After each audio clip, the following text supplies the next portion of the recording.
دلوی زمکی آسمانونا شنا سندونا جگ جگ غرونا دا خطول استا پیدا دی یا اللہ یا اللہ دا خطول استا پیدا دی یا اللہ یا اللہ. بسم الله الرحمن الرحيم. الحمد لله رب العالمين حمد الشاكرين، الصلاة والسلام على سيد الأنبياء والمرسلين سيدنا ونبينا وشفيعنا ومولانا محمد وعلى آله وأصحابه الطيبين الطاهرين. قدرمن اوریدونکو د ژوند د لارې د خپرونې مینوالو، السلام علیکم ورحمة الله وبرکاته. ستاسو روغتیا او خوشحالي د پاک رب نه غواړم، په دې هیله چې د صحت او عافیت جامې پر تن ولرئ او خوشحالي مو په برخه وي. دا دی زه محمد یاسین فهیم د ژوند د لارې د خپرونې په وړاندې کولو کې ستاسو په خدمت کې یم. زموږ د نن ورځې د خپرونې موضوع بیا هم د قیامت علامات. درنو اوریدونکو، رسول اکرم صلی الله علیه وسلم چې کله موږ ته د قیامت علامې بیانوي نو فرمایي د قیامت د علامو نه یوه علامه دا ده چې په لوړپوړو کورونو به فخر کیږي او نالایقه مشران او حکمرانان به را پیدا شي. د بخاري او د مسلم حدیث دی. راوی د حدیث حضرت عمر او حضرت ابو هریره رضی الله تعالی عنهما دي. دوی فرمایي چې د نبی کریم صلی الله علیه وسلم حضور ته یو کس راغی. د نبی کریم صلی الله علیه وسلم نه یې پوښتنه وکړه ای د الله رسوله قیامت کله دی؟ محمد رسول الله صلی الله علیه وسلم ځواب ورکړه زه او ته په دې معامله کې سره برابر یو. د څه په اړه چې تا ته معلومات نشته ما ته هم معلومات نشته.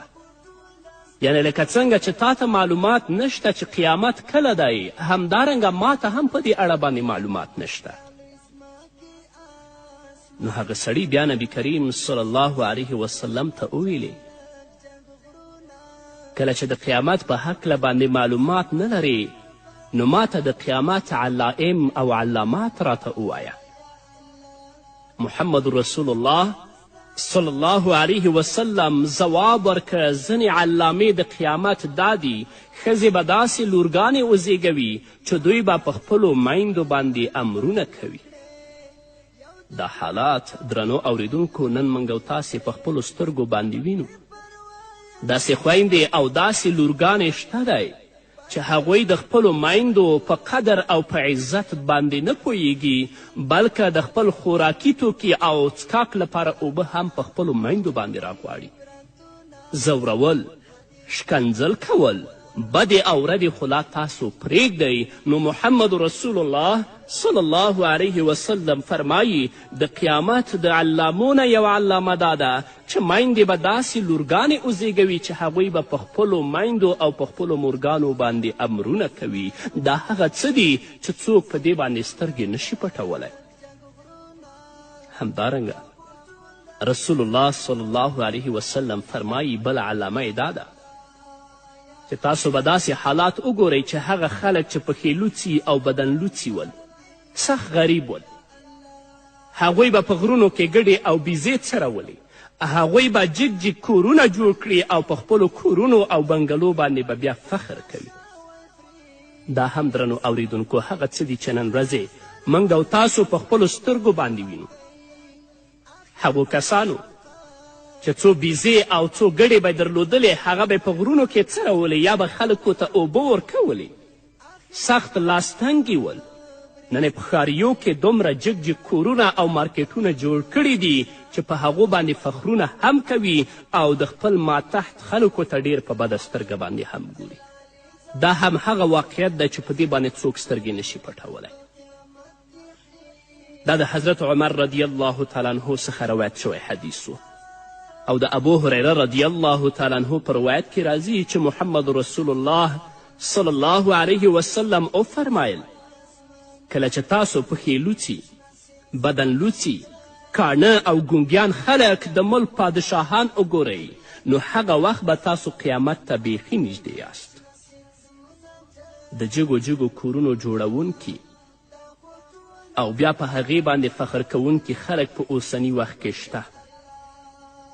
د داسې اولادونو زیږول چې مور او پلار باندې امرونه کوي په اوسني وخت کې پرته له شکه شتون لري. کم خلک چې شتمن دي هغوی خو لوړې لوړې بنګلې او کورونه جوړوي، مګر کوم خلک چې د نن لري او د سبا نه لري هغوی هم په خپله خیټه او اولاد او ځان باندې ظلم کوي، ځان قرضداره کوي، خو د بنګلو جوړولو په فکر کې اخته دي چې په څه ډول هسکې او ښکلې بنګلې جوړې کړي. په کومو ځایونو کې چې د انسان د نورو اوصافو ستاینه او صفت کیږي هلته د هغه انسان ستاینه هم کیږي څوک چې د عمده کور، ښکلې حجرې، د ښکلي موټر او د ښکلي بنګلې خاوند وي. که څه هم پښې لوڅي او بدن لوڅي خلک به یا تر اوسه پادشاهان شوي وي او یا به نه وي، خو په راتلونکي کې به ضرور داسې خلک هم راشي، ځکه چې رسول اکرم صلی الله علیه وسلم یې پیشګویي او وړاندوینه کړې ده. ولې داسې خلک ضرور شته کومو ته چې ګونګیان او کاڼه ویل سمه خبره ده، ځکه دوی نه د حق ویلو قابلیت لري او نه د حق اوریدلو صلاحیت لري. داسې خلکو ته چې موږ او تاسو ګونګیان ونه وایو نو څه به ورته وایو چې نه د حق ویلو قابلیت لري او نه د حق د اوریدلو قابلیت لري. سره له دې چې د دوی پر خلاف په رسنیو کې پراخه مضامین خپریږي تر څو دوی لارې ته راشي او د خپل فساد او د خپل منکراتو ته متوجه شي. مګر که والی دی، که وزیر دی، که رئیس دی، که قاضي دی، د دې خلکو په خبرو باندې بلکل غوږ هم نه خوځوي او نه ورته څه اهمیت ورکوي.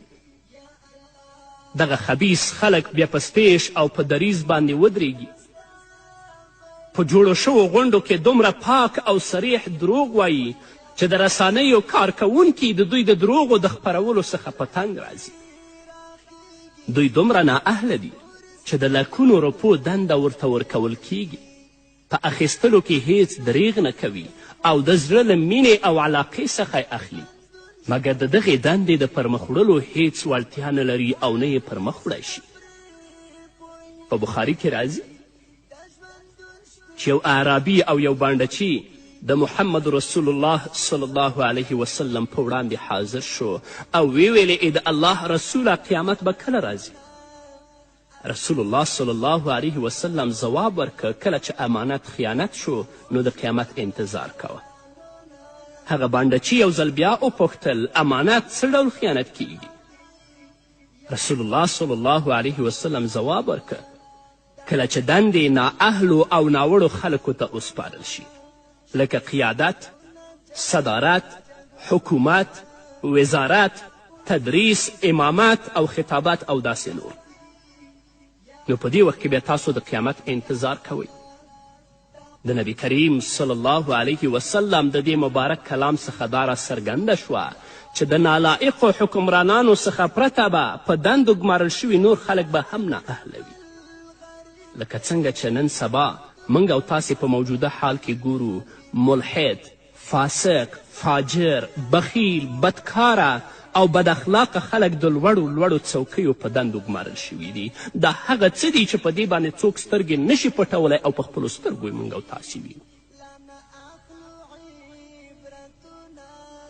د پارلمان او د ملي شورا غړي اکثره دومره نااهله دي چې د یوې وړې خبرې لپاره په اونیو بحثونه کوي، خو بیا هم یوې ښې پایلې ته نشي رسیدی.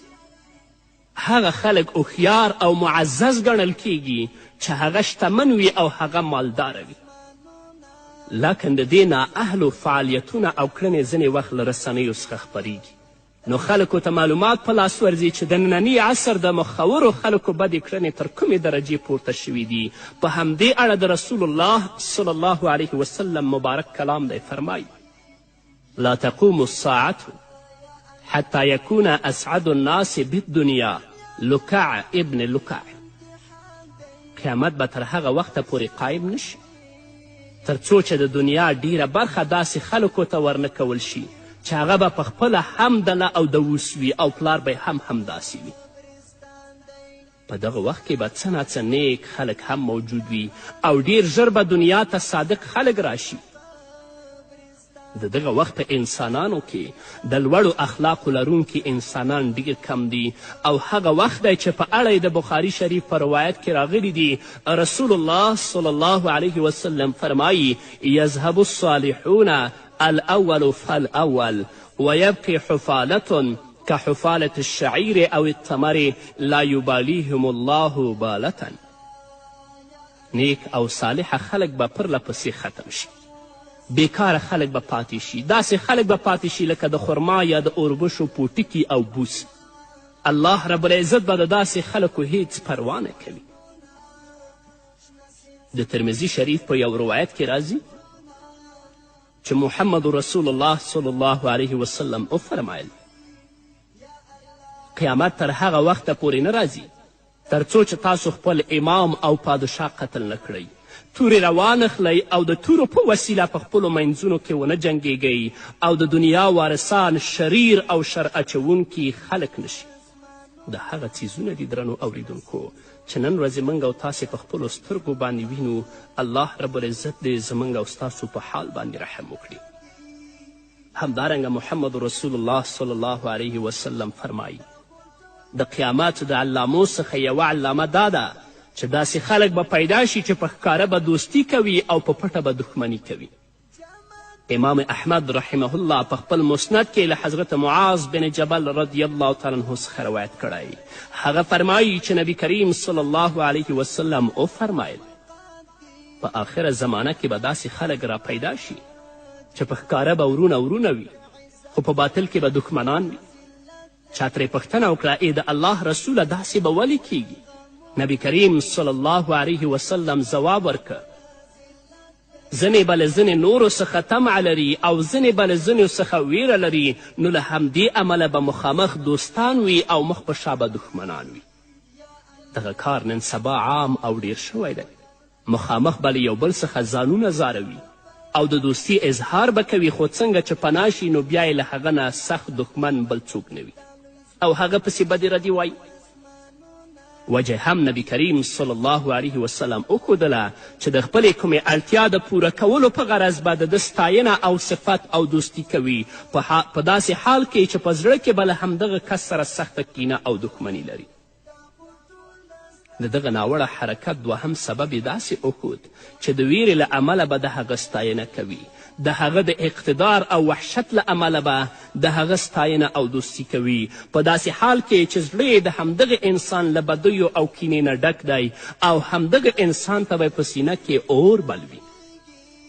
دا محمد رسول الله صلی الله علیه وسلم د نن نه 1400 کاله مخکې موږ ته ویلي دي او د هغه څه دي چې نن ورځې موږ او تاسې په خپلو سترګو باندې وینو.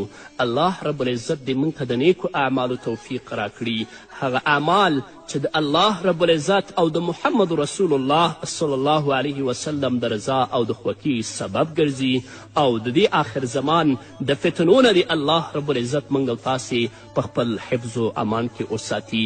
په همدې هیله درنو اوریدونکو نور به واورو خو د یوې دمې نه وروسته.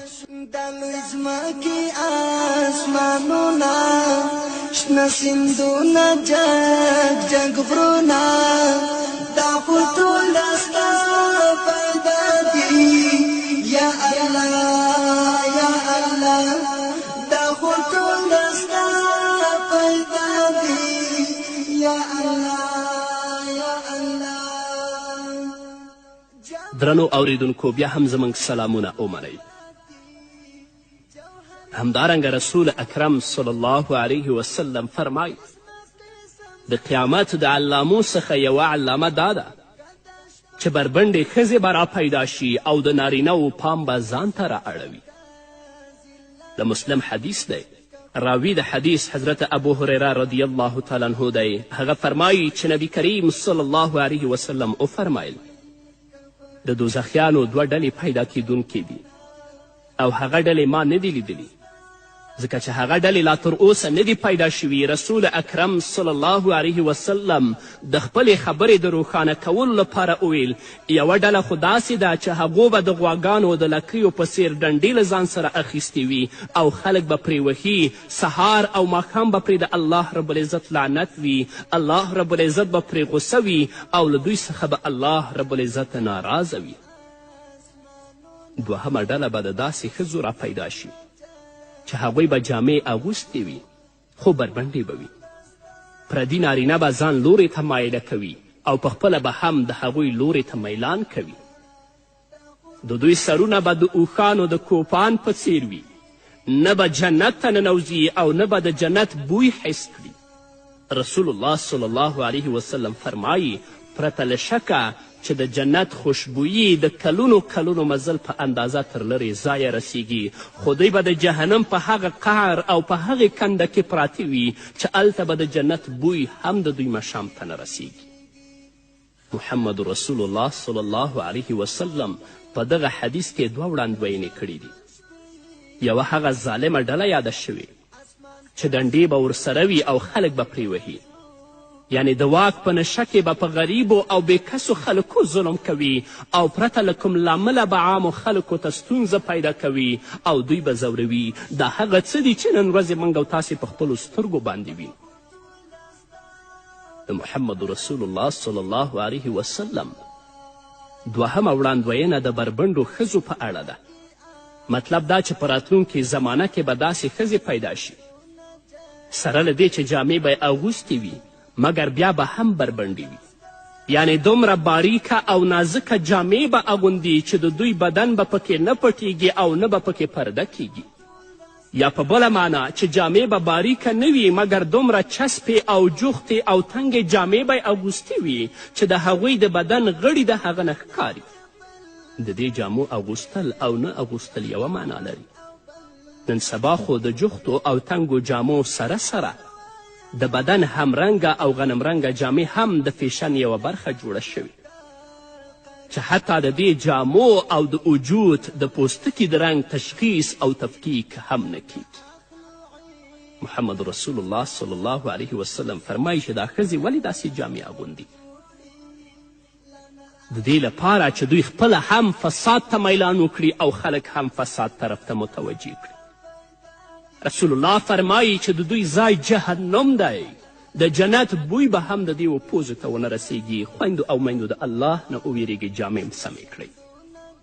رسول الله صلی الله علیه وسلم فرمایي چې ښځې به پردي نارینه ځان پلو ته مایله کړي، یعنی داسې جامې به واغوندي چې د سړیو زړه راښکون ورسره پیدا شي. دوی پخپله هم د سړیو خواته مایله کیږي. مطلب دا شه چې د دوی بربنډي به د مفلسي له عمله نه وي، بلکې مطلب به دا وي چې سړیو ته خپل بدن ښکاره کړي او د هغوی زړونه ځان لورې ته رامات کړي. او دا ښځې به د نارینهو د زړونو د ځان لورې راماتولو لپاره دوهمه طریقه داسې وکاروي چې دوی به د خپلو سرونو څخه پوړنی لرې کړي، ویښته به خوشې کړي او پر مخ به یې دانه دانه راپرېږدي. د اوښ د کوپان څخه یو مطلب دا هم کیدی شي چې خپل ویښته به ټول راټول کړي او د سر د پاسه به یې لکه مناره ودروي چې په دې ترتیب به خپل سرونه غټوي. د داسې ښځو په اړه محمد رسول الله صلی الله علیه وسلم فرمایي دا ښځې به نه یوازې دا چې جنت ته به نه داخلیږي بلکې د جنت بوی هم د هغوی پوزو ته نه رسیږي. د جنت بوی 1500 کاله لرې مزل چې وي د انسان پوزې ته رسیږي، اما دوی به هغه ځای کې پرتې وي چې هلته به د جنت بوی هم د دوی پوزو ته نه رسیږي. نو خویندو د الله نه وویرېږئ، د دنیا په محدود او په لنډ ژوند باندې مه دوکه کیږئ. خپلې جامې سمې کړئ تر څو د آخرت په ورځ الله څخه شرمنده نه اوسئ، ځایم جهنم نه وي بلکې الله هم جنت ته ولیږي. دا د محمد رسول الله وینا ده، دا کوم افسانه نه ده. اسلامي شریعت له زنا څخه منع کړي، بلکې له هغو شیانو څخه یې هم منع کړي چې زنا خواته راښکونکی وي. تر دې چې ښځو ته یې د داسو تیزې خوشبویي لګولو نه هم منع کړي چې ښځې د دې لپاره ولګوي چې د سړیو په خوا کې تیرې شي او هغوی یې حس کړي. رسول الله د دې نه منع کړي او داسې ښځې ته د مسلم په یو روایت کې راځي چې رسول الله صلی الله علیه وسلم وفرمایل د سترګو زنا لیدل دي، د غوږونو زنا اوریدل دي، د ژبې زنا ویل دي، د لاسونو زنا نیول دي او د پښو زنا ور روانېدل دي. حضرت عبدالله ابن مسعود رضی الله تعالی عنه فرمایي چې رسول الله صلی الله علیه وسلم وفرمایل ښځه د پردې شی دی، نو څوک چې د دې خواهش وکړي چې په ما باندې د نامحرم نظر ولګي په هغې باندې د الله رب العزت لعنت دی. ګورې خویندو رسول الله څه وایي؟ ښځه د پردې شی دی، نو کومه ښځه چې دا خواهش لري چې په ما باندې د نامحرمه سړي سترګې ولګیږي په هغې ښځې باندې د الله لعنت دی. نو په کومې ښځې باندې چې د الله لعنت وي هغه به څنګه ښځه وي؟ او د بیهقي په یو روایت کې راغلي چې څوک نامحرم ته وګوري او څوک چې د دې خواهش او تمنا وکړي چې ما ته د نامحرم وګوري په دوی باندې د الله رب العزت لعنت دی. یعنی کومه نارینه چې نامحرمې ښځې ته ګوري په دې نارینه باندې د الله رب العزت لعنت دی، او کومه زنانه چې دا هیله او تمنا لري چې ما ته د نامحرم وګوري او د هغو سترګې دې په ما باندې ولګیږي په دې ښځه باندې هم د الله رب العزت لعنت دی. او امام احمد رحمه الله په خپل مسند کې د حضرت ابو امامه رضی الله تعالی عنه په روایت سره د نبی کریم صلی الله علیه وسلم یو حدیث ذکر کړی. هغه فرمایي چې رسول الله صلی الله علیه وسلم وفرمیل د کوم مسلمان چې بې اختیاره یو ځل د کمې ښځې په حسن سترګې ولګیږي پرته له قصده، خو بیا هغه د خپلې سترګې د الله رب العزت له ویرې نه پټې کړي، بیا ورته نه ګوري، نو الله رب العزت به د دې کار په بدل کې دته داسې عبادت ور نصیب کړي چې حلاوت او خوږوالی به محسوس کړي. نن خو اتفاقي ډول باندې پرېږده، په قصدي ډول باندې نامحرمو ته کتل کیږي او د هغو نه خوند اخیستل کیږي. الله رب العزت دې زموږ په حال باندې رحم وکړي. ډېر د فتنو په زمانې کې ژوند کوو. الله رب العزت دې د دې آخر زمان د فتنو نه موږ په خپل حفظ و امان کې وساتي. او خویندو ته بیا هم زما دا توصیه ده چې خپلو جامو ته متوجه شئ، د الله نه وویرېږئ، ځان د جهنم لرګي مه ګرځوئ چې هلته وسوځېږئ، بلکې نیک اعمال ترسره کړئ. هغه جامه واغوندئ چې تاسو ته الله او د الله رسول وایي، تر څو الله څخه په اوچته غاړه باندې ودرېږئ او الله رب العزت مو د بیبیانو سره په جنت کې یو ځای کړي. په همدې هیله درنو اوریدونکو دا وه زموږ د نن ورځې خپرونه چې ستاسو درانه حضور ته وړاندې شوه. تر بلې خپرونې پورې چې زه بیا هم ستاسو درانه حضور ته راځم، تاسو ټول په لوی الله سپارم. پاتې ژوند مو نیکمرغه، ښاد، بریالي او کامیاب اوسئ. یو غنی کړه بل غریب کړه، یو دښمن او بل حبیب کړه، بے پروا یو پیدا کړه، بل د مرګ ته قریب کړه. حدیری دی پا من جوڑی لانا اخلو عبرتنا، حدیری دی پا من جوڑی لانا اخلو عبرتنا. دا خودو لستا پیدا دی یا اللہ یا اللہ، دالو ازما کی آسمانونا، شنه سیندونه جګ جګ غرونه، دا خو ټول د ستا پیدا دي یا الله یا الله، دا خو ټول د ستا پیدا دي یا الله یا الله. دنیا دارالامتحان دی، خطا شوی پری انسان دی، سراسر فانی جهان دی، آخر ځای مو قبرستان دی، سراسر فانی جهان دی، آخر ځای مو قبرستان دی.